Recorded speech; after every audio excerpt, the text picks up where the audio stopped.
Assalamualaikum warahmatullahi wabarakatuh. Perkenalkan nama saya Anissa Aulia Fitriani dengan NIM 210606128. Baik, pada pertemuan kali ini saya akan menjelaskan materi dari mata kuliah Teori Ekonomi Makro 2 yang diampu oleh Bapak Dr. Alphonse Satrianto, SEME. Baik, pada pertemuan kali ini kita akan membahas bab 8 yaitu tentang pertumbuhan ekonomi 2.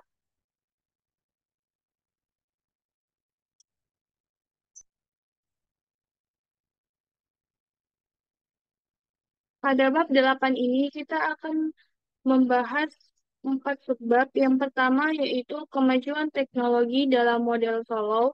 Yang kedua, teori pertumbuhan sampai data empiris pertumbuhan. Yang ketiga, kebijakan untuk mendorong pertumbuhan. Dan yang keempat, di luar model Solow yaitu teori pertumbuhan endogen.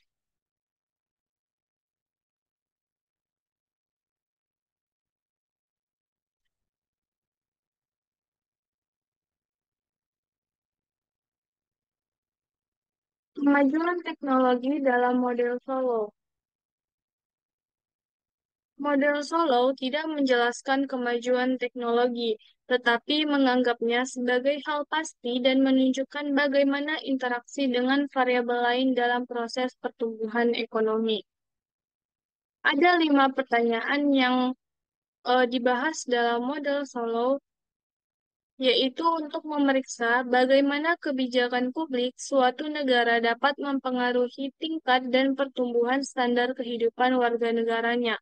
Yang pertama, apakah sebaiknya masyarakat menabung lebih banyak atau sedikit? Yang kedua, bagaimana kebijakan dapat mempengaruhi tingkat tabungan? Yang ketiga, adakah beberapa tipe investasi yang kebijakan sebaiknya dorong? Yang keempat, apa institusi yang memastikan sumber-sumber daya ekonomi dimanfaatkan sebaik-baiknya? Dan yang kelima, bagaimana kebijakan dapat meningkatkan tingkat kemajuan teknologi?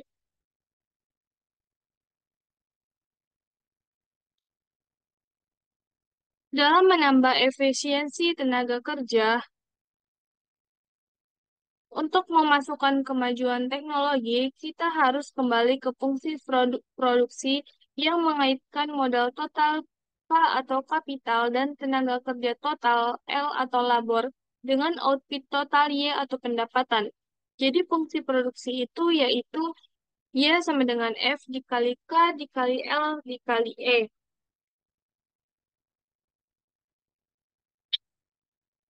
Di mana E adalah variabel baru dan abstrak yang disebut sebagai efisiensi tenaga kerja. Efisiensi tenaga kerja mencerminkan pengetahuan masyarakat tentang metode-metode produksi.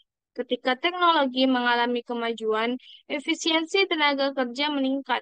Sebagai contoh, efisiensi tenaga kerja meningkat ketika produksi lini perakitan mentransformasi sistem manufaktur pada awal abad ke-20 dan meningkat lagi ketika komputerisasi diperkenalkan di akhir abad ke-20.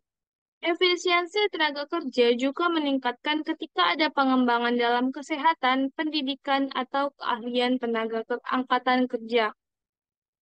L dikali E merupakan persamaan untuk mengukur jumlah pekerja.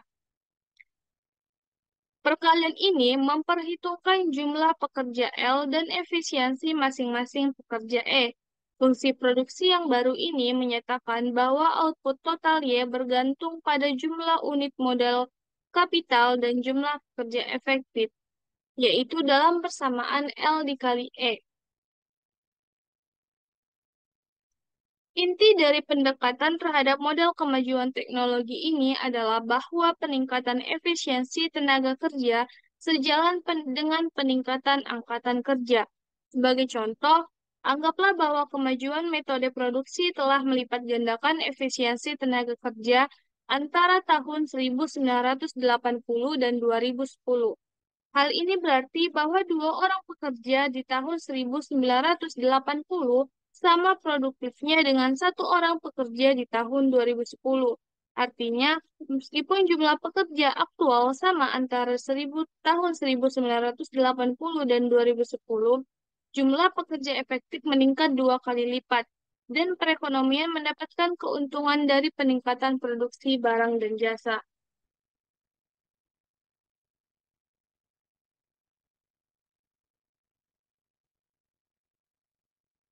Kemajuan teknologi yang mengoptimalkan tenaga kerja pada tingkat G mempengaruhi model pertumbuhan Solo dengan cara yang hampir sama sebagaimana yang telah dilakukan dalam pertumbuhan populasi pada tingkat N. Sekarang, karena K didefinisikan sebagai jumlah modal per pekerja efektif, kenaikan jumlah pekerja efektif karena kemajuan teknologi cenderung mengurangi K. Pada kondisi mapan, investasi atau yang di- dibuat dalam persamaan SF dikali K mengatasi dengan tepat penurunan pada K karena depresiasi pertumbuhan populasi dan kemajuan teknologi.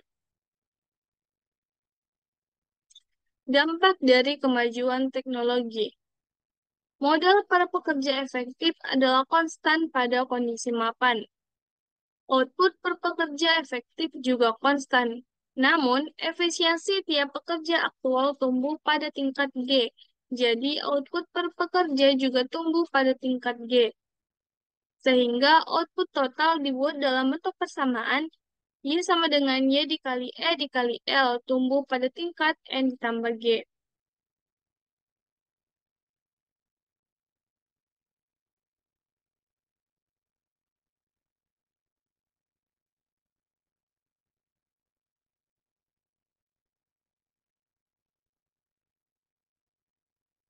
Karena kemajuan teknologi yang dimodelkan di sini menambah efisiensi tenaga kerja, maka hal itu memiliki pengaruh yang sama terhadap populasi.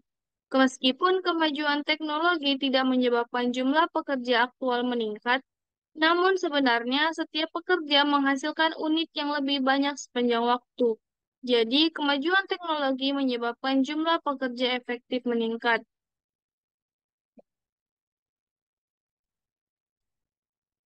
Tingkat modal kaidah emas sekarang didefinisikan sebagai kondisi mapan yang memaksimalkan konsumsi per pekerja efektif.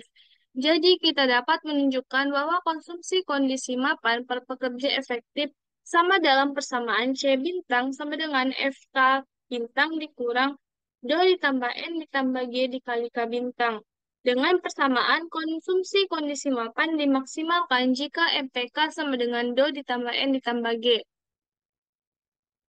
yang disusun ulang menjadi MPK dikurang DO sama dengan N ditambah G, yakni pada tingkat modal kaidah emas, produk marginal modal neto MPK dikurang DO sama dengan tingkat pertumbuhan output total N ditambah G.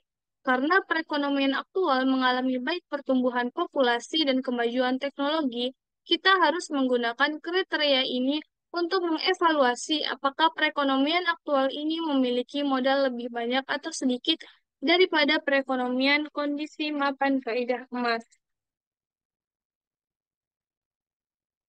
Tingkat pertumbuhan kondisi mapan pada model Solo dengan kemajuan teknologi. Ada 4 variabel yang digunakan dengan 4 simbol dan empat tingkatan pertumbuhan kondisi mapan. Pada variabel modal per pekerja efektif, simbol atau persamaan yang digunakan yaitu K sama dengan K dibagi E dikali L dengan tingkat pertumbuhan kondisi mapan sebesar 0.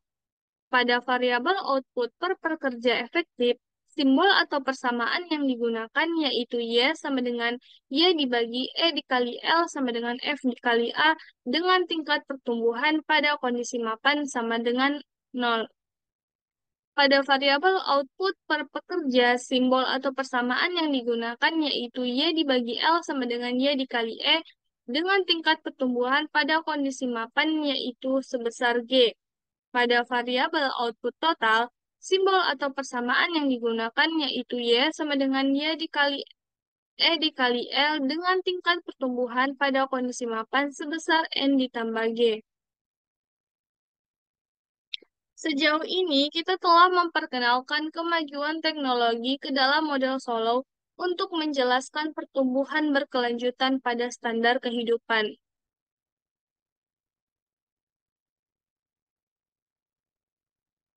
Menurut model Solow, kemajuan teknologi menyebabkan nilai banyak variabel nilai banyak variabel untuk naik bersama-sama pada kondisi mapan. Sifat ini sering disebut sebagai pertumbuhan berimbang atau balance growth.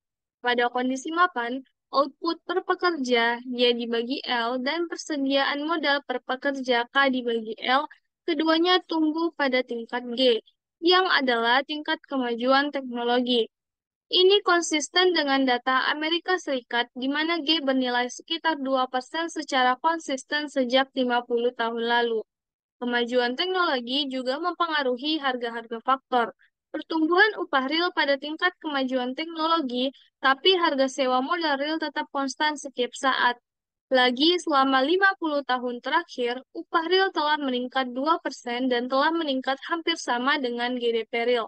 Namun, harga sewa modal real atau pendapatan modal real dibagi persediaan modal telah sama.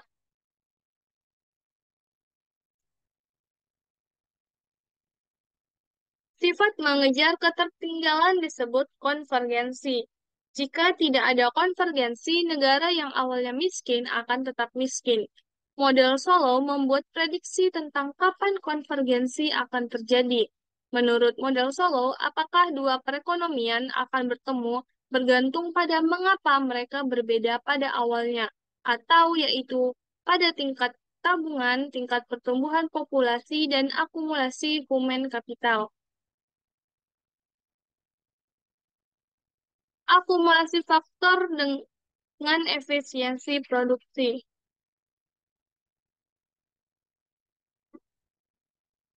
Dilihat dari sisi akuntansi, perbedaan internasional dalam pendapatan per kapita dapat dibagi menjadi dua. Yang pertama, yang pertama perbedaan pada faktor produksi seperti kuantitas modal fisik dan modal manusia. Dan yang kedua, perbedaan efisiensi dalam penggunaan faktor produksi. Yaitu contohnya, seorang pekerja di negara miskin mungkin miskin karena ia kekurangan alat dan keahlian, atau karena peralatan dan keahliannya tidak digunakan dengan optimal.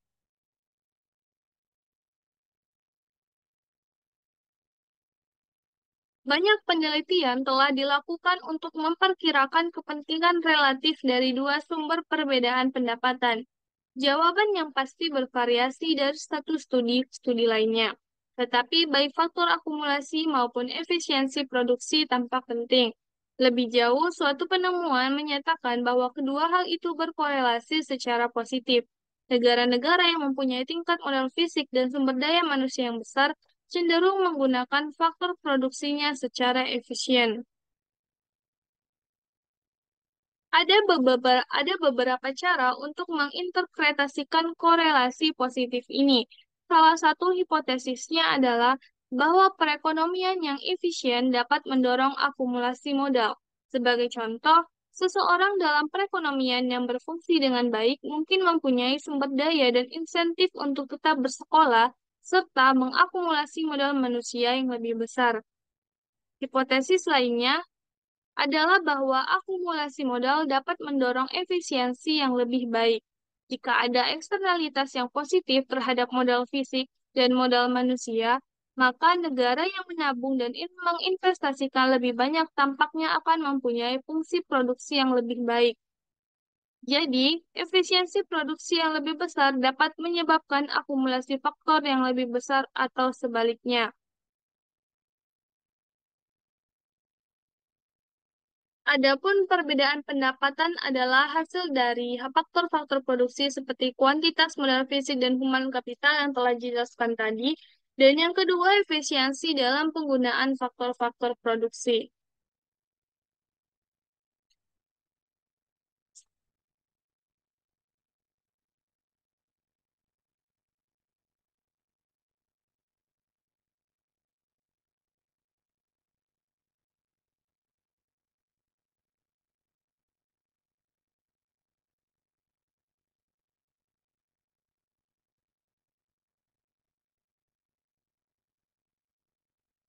Tingkat tabungan menentukan tingkat modal dan output kondisi mapan.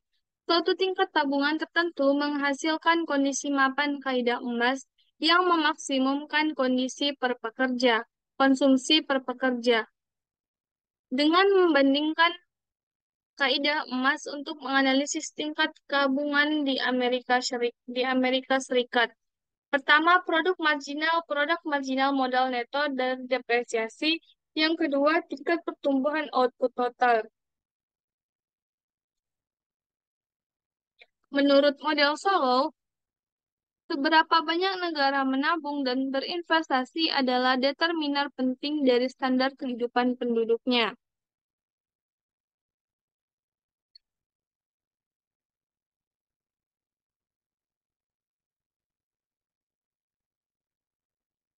Jika perekonomian beroperasi dengan modal yang lebih kecil dari kaidah emas, maka produk marginal yang kian menurun menyatakan bahwa MPK dikurang Do lebih besar dari N ditambah G.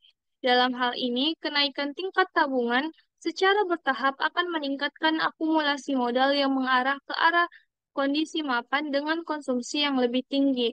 Meskipun konsumsi akan lebih rendah untuk sebagian transisi menuju kondisi mapan yang baru. Di sisi lain, jika perekonomian beroperasi dengan terlalu banyak modal, maka MPK dikurang Do akan lebih kecil dari N ditambah G. Pada kasus ini, akumulasi modal akan berlebih, sehingga menurunkan tingkat tabungan yang akan meningkatkan konsumsi untuk saat ini dan di masa yang akan datang.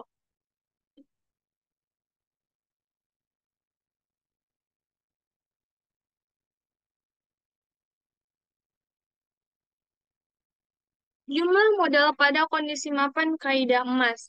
Jika perekonomian beroperasi dengan modal lebih sedikit daripada kondisi mapan kaidah emas, maka MPK dikurang Do akan lebih besar daripada N ditambah G. Dan jika perekonomian beroperasi dengan modal yang lebih banyak daripada kondisi mapan kaidah emas, maka MPK dikurang Do akan lebih kecil daripada N ditambah G yang seperti yang sudah saya jelaskan sebelumnya.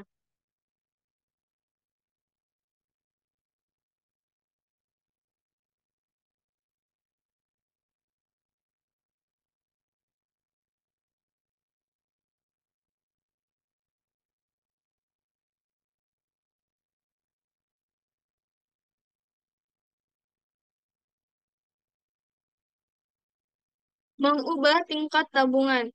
Tabungan masyarakat adalah selisih antara apa yang pemerintah terima dalam pendapatan pajak dikurangi dengan apa yang pemerintah belanjakan. Ketika pengeluaran lebih besar dari pendapatan, maka hal ini akan menyebabkan terjadinya defisit anggaran. Begitupun sebaliknya, ketika pengeluaran lebih kecil daripada pendapatan, maka hal ini akan menyebabkan terjadinya surplus pada anggaran. Tabungan swasta adalah tabungan yang dilakukan rumah tangga dan perusahaan.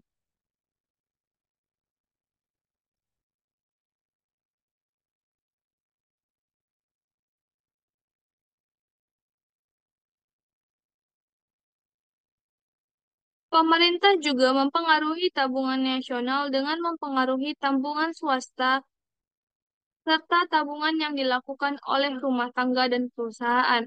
Sebaiknya, berapa banyak orang yang menabung bergantung pada insentif yang mereka terima, dan insentif ini dibedakan oleh berbagai kebijakan publik. Banyak ekonom berpendapat bahwa tarif pajak atas modal yang tinggi termasuk pajak pendapatan perusahaan, pajak pendapatan federal, dan berbagai jenis pajak pendapatan negara bagian menghambat tabungan swasta dengan mengurangi tingkat pengembalian yang diterima oleh para penabung. Di sisi lain, pos penghapusan pajak seperti IRA dirancang untuk mendukung tabungan swasta dengan memberikan perlakuan khusus atas pendapatan yang ditabung dalam pos ini. Beberapa ekonom mengusulkan peningkatan insentif untuk menabung dengan mengganti sistem pajak pendapatan saat ini dengan sistem pajak konsumsi.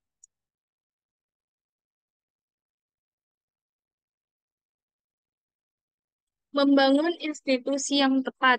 Negara-negara mungkin memiliki berbagai tingkat produktivitas sebagai sebagian karena mereka memiliki berbagai institusi yang mengatur alokasi sumber daya mereka yang langka. Sebagai contoh, tradisi legal suatu negara adalah institusi.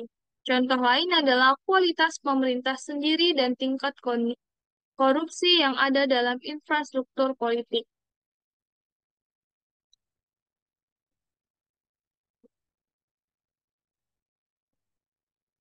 Mendorong kemajuan teknologi. Model Solo menunjukkan bahwa pertumbuhan berkelanjutan dalam pendapatan per pekerja harus berasal dari kemajuan teknologi. Namun, model Solo menganggap kemajuan teknologi sebagai variabel eksogen. Model Solo tidak menjelaskannya. Sayangnya, determinan kemajuan teknologi tidak dipahami dengan baik. Di samping pemahaman yang terbatas ini, banyak kebijakan publik dirancang untuk mendorong kemajuan teknologi. Sebagian besar dari kebijakan ini mendorong sektor swasta untuk menyalurkan sumber daya ke inovasi teknologi. Sebagai contoh, sistem paten memberikan monopoli sementara kepada investor produk-produk baru. Prinsip perpajakan menawarkan penghapusan pajak untuk perusahaan-perusahaan yang terlibat dalam penelitian dan pengembangan serta kantor-kantor pemerintah seperti National Science Foundation secara langsung mensubsidi penelitian dasar di universitas. Selain itu, sebagaimana yang telah dibahas, kebijakan industri juga menyarankan bahwa pemerintah seharusnya mengambil peran yang lebih aktif dalam mempromosikan industri-industri tertentu, yang merupakan kunci bagi kemajuan teknologi yang pesat. Materi yang terakhir yaitu teori pertumbuhan endogen di luar model Solo. Teori pertumbuhan endogen berasumsi bahwa model Solo menentang perubahan teknologi atau eksogen yang berasal dari luar.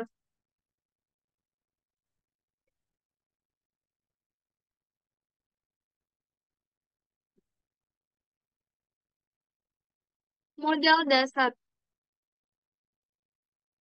Untuk menggambarkan gagasan di belakang teori pertumbuhan endogen, kita mulai dengan fungsi produksi sederhana yaitu Y sama dengan AK, di mana Y adalah output, K adalah persediaan modal, dan A adalah konstanta yang mengukur jumlah output yang diproduksi untuk setiap unit modal. Lihatlah bahwa fungsi produksi ini tidak menunjukkan muatan dari pengembalian modal yang kian menurun. Satu unit modal tambahan memproduksi unit output tambahan sebesar A, tanpa memperhitungkan berapa banyak modal yang ada.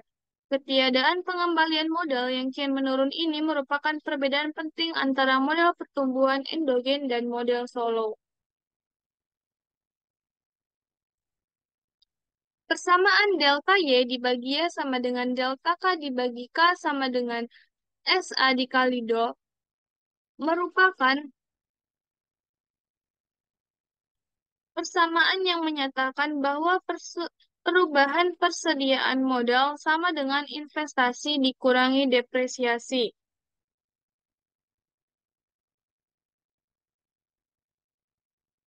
Sehingga persamaan ini menunjukkan apa yang menentukan tingkat pertumbuhan output.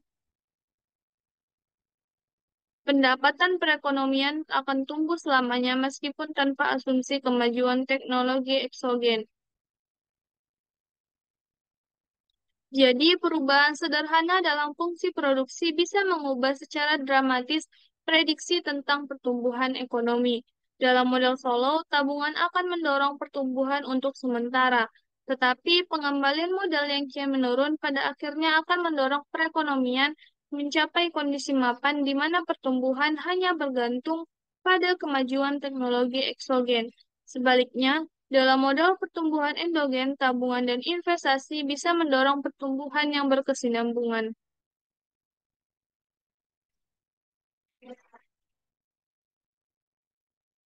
Komputer menyatakan bahwa kemajuan ekonomi berasal dari proses perhancuran kreatif.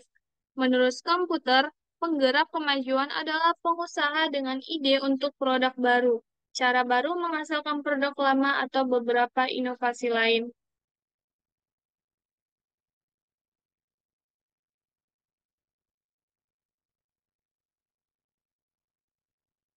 Kesimpulan dari materi kita pada hari ini tentang pertumbuhan ekonomi 2 pada bab 8 yaitu pertumbuhan ekonomi jangka panjang adalah determinan terpenting dari kesejahteraan ekonomi penduduk di suatu negara. Hal-hal lainnya yang dipelajari para ahli makroekonomi seperti pengangguran, inflasi, defisit, perdagangan, dan lain-lain bisa dikatakan tidak begitu penting. Tentunya para ekonom cukup banyak mengetahui tentang kekuatan-kekuatan yang mengarahkan pertumbuhan ekonomi. Model pertumbuhan solo dan model-model pertumbuhan endogen yang lebih mutakhir menunjukkan bagaimana tabungan, pertumbuhan populasi, dan kemajuan teknologi berinteraksi dalam menentukan tingkat serta pertumbuhan standar kehidupan suatu negara. Meskipun tidak memberikan pil ajaib untuk menjamin perekonomian mencapai pertumbuhan yang pesat, teori-teori ini memberikan banyak wawasan yang memberikan kerangka kerja intelektual bagi banyak perdebatan tentang kebijakan publik yang bertujuan untuk meningkatkan pertumbuhan ekonomi di suatu negara pada jangka panjang. Baik, cukup sekian penjelasan saya pada pertemuan kali ini. Apabila ada yang salah, mohon maaf. Terima kasih atas perhatiannya. Wassalamualaikum warahmatullahi wabarakatuh.